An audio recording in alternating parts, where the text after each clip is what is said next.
اعوذ باللہ من الشیطان الرجیم بسم اللہ الرحمن الرحیم اللہم صلی علی محمد وآل محمد وبارک وسلم تسلیما۔ السلام علیکم ورحمۃ اللہ وبرکاتہ۔ کیسے ہیں آپ سب؟ امید ہے کہ انشاءاللہ آپ بالکل ٹھیک ہوں گے، خیر و عافیت کے ساتھ ہوں گے، اور اللہ تعالیٰ آپ سب کو اپنے حفظ و امان میں رکھے۔ تقریباً 2-2.5 ماہ ہو گئے ہیں کہ کوئی ہم نے سبق نہیں پڑھا، قرآن کریم کی کوئی آیت نہیں پڑھی۔ تو اس کی جو سب سے بڑی وجہ تھی نا، وہ یہ تھی کہ کوئی دیکھنا ہی نہیں چاہتا، کوئی سننا ہی نہیں چاہتا۔ تو بس میرا بھی پھر جو دل ہے نا وہ ایسے ہو گیا کہ کیا فائدہ ہے، لوگ جو ہے وہ سنتے تو ہے نہیں، دیکھتے تو ہے نہیں۔ آپ دیکھیں کہ جو ایسے عجیب عجیب سی ویڈیوز ہوں گی تو ان پہ اتنے ملینز میں کہ ان کے ویوز ہوں گے۔ تو اللہ تعالیٰ ہم سب کو معاف کرے، اللہ تعالیٰ ان سب کو بھی اور زیادہ ویوز ملیں یا پھر جو بھی وہ چاہتے ہیں وہ ملیں۔ لیکن میں نہ تو یہ چاہتی ہوں کہ زیادہ ویوز آئیں اس وجہ سے کہ میری مشہوری ہو، میں تو بس یہ چاہتی ہوں کہ اللہ تعالیٰ کا جو یہ پاک کلام ہے اس کو ہم پڑھیں اور اس کو سمجھنے کی کوشش کریں، اور پھر جو بھی ہماری تھوڑی سی زندگی ہے نا اس پر عمل کرنے کی ہم کوشش کریں، اور اپنے بچوں کو بھی اس کے متعلق کچھ بتا سکیں۔ بس یہی میری کوشش تھی اور ہے انشاءاللہ۔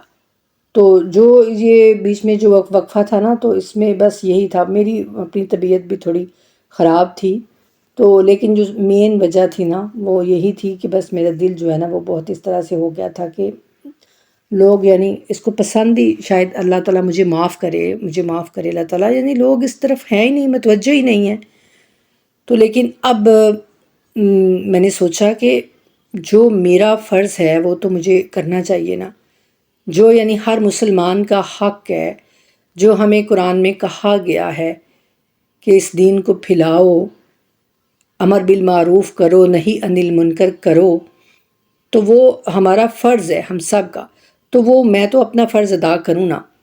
اب لوگوں کا جو فرض ہے کہ وہ اس کو سنیں یا نہ سنیں، یا اس پر عمل کریں نہ کریں، وہ تو پھر ظاہر ہے۔ میرا تو یہ ہے نا کہ میں خود عمل کروں اور اس بات کو آگے شیئر کروں۔ اللہ تعالیٰ مجھے توفیق دے کہ میں جو بات کرتی ہوں وہ حق اور سچ کے ساتھ کروں، اور پھر اس پر عمل کرنے کی بھی میرا اللہ مجھے توفیق عطا کرے۔ آمین الہی آمین۔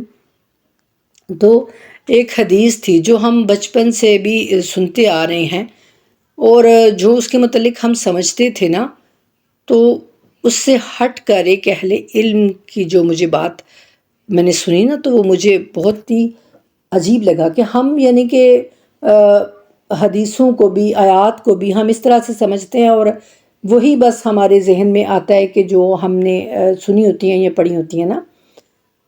لیکن جو اہل علم ہوتے ہیں نا، اس لیے کہتے ہیں کہ اہل علم کی باتیں سننی چاہیے، ان کی محافل میں بیٹھنا چاہیے، اس سے ہمیں بہت کچھ حاصل ہوتا ہے۔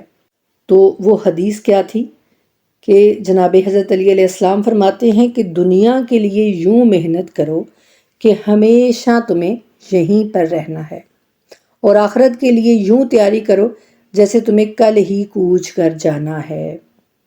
تو اس کا جو مفہوم ہمیں بتایا جاتا تھا، اور جو ہمارے ذہن میں آتا تھا کہ دنیا کے لیے بھی بہت کوشش کرنی ہے، اور جو ہے نا کہ اس طرح کوشش کرو کہ تمہیں یہیں رہنا ہے۔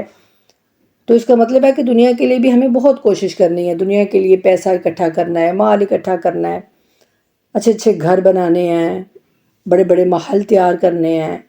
لیکن وہ اہل علم کیا فرماتے ہیں، اور بہت ہی خوبصورت بات ہے جو وہ فرما رہے تھے کہ جب ہم یہ پڑھتے ہیں نا کہ دنیا کے لیے اس طرح محنت کرو کہ ہمیشہ تمہیں یہیں پر رہنا ہے، اور آخرت کے لیے یوں تیاری کرو جیسے تمہیں کل ہی چلے جانا ہے۔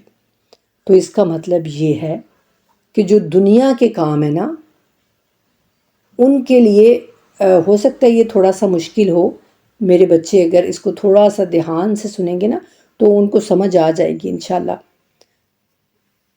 آخرت کے دنیا کے لیے آپ یوں کوشش کرو جیسے تمہیں یہیں پر رہنا ہے، جو دنیاوی کام ہے نا ان کو آپ ڈیلے کر دو، آپ کہو کہ ٹھیک ہے یہ دنیاوی کام ہے میرا، یہ میں کل بھی کر لوں گا، پرسوں بھی کر لوں گا، یعنی ابھی مجھے یہاں پر بہت رہنا ہے۔ وہ کون سا کام؟ دنیاوی کام، دنیاوی جس میں ہمارا فائدہ ہو، جو دنیاوی ہمارے لیے بہتری ہو۔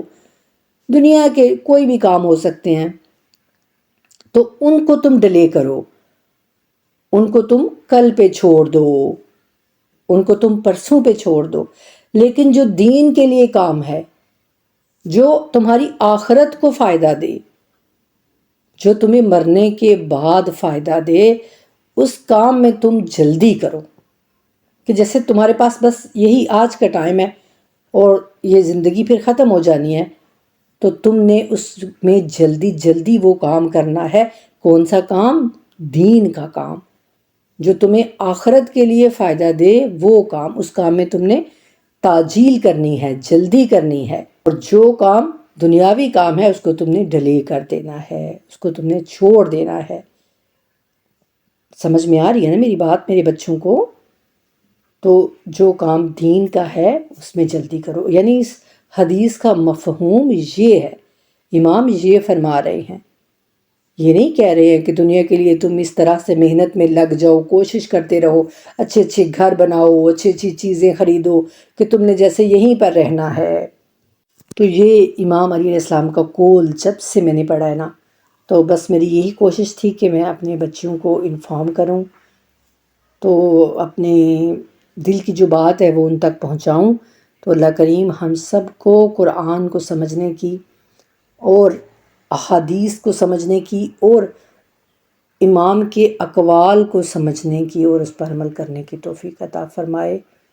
انشاءاللہ ہم جو ہے وہ صبح سے ہی قرآن کریم جو ہے وہ دوبارہ سے شروع کریں گے، جہاں سے ہمارا جو ہے وہ سبق ہم نے چھوڑا تھا وہیں سے انشاءاللہ ہم سٹارٹ کریں گے۔ اللہ تعالیٰ ہم سب کو سمجھنے کی توفیق عطا فرمائے۔ مجھے بھی اللہ تعالیٰ توفیق دیں کہ میں اس کو جو ہے کام کو آگے بڑھا سکوں، سبق کو پڑھ سکوں اور خود بھی اس پر عمل کر سکوں، اور آپ سب کو بھی اللہ تعالیٰ توفیق دے کہ آپ سب بھی اس کو سن سکیں، اس کو سمجھ سکیں اور اس پر عمل کر سکیں اور اس کو آگے زیادہ سے زیادہ شیئر کر سکیں۔ وَمَا عَلَيْنَا إِلَّا الْبَلَاغُ الْمُبِينُ۔ اللہم صلی علی محمد وآل محمد وعجل فرجہم وفرجنا بہم برحمتک یا ارحم الراحمین، آمین ثم آمین یا رب العالمین۔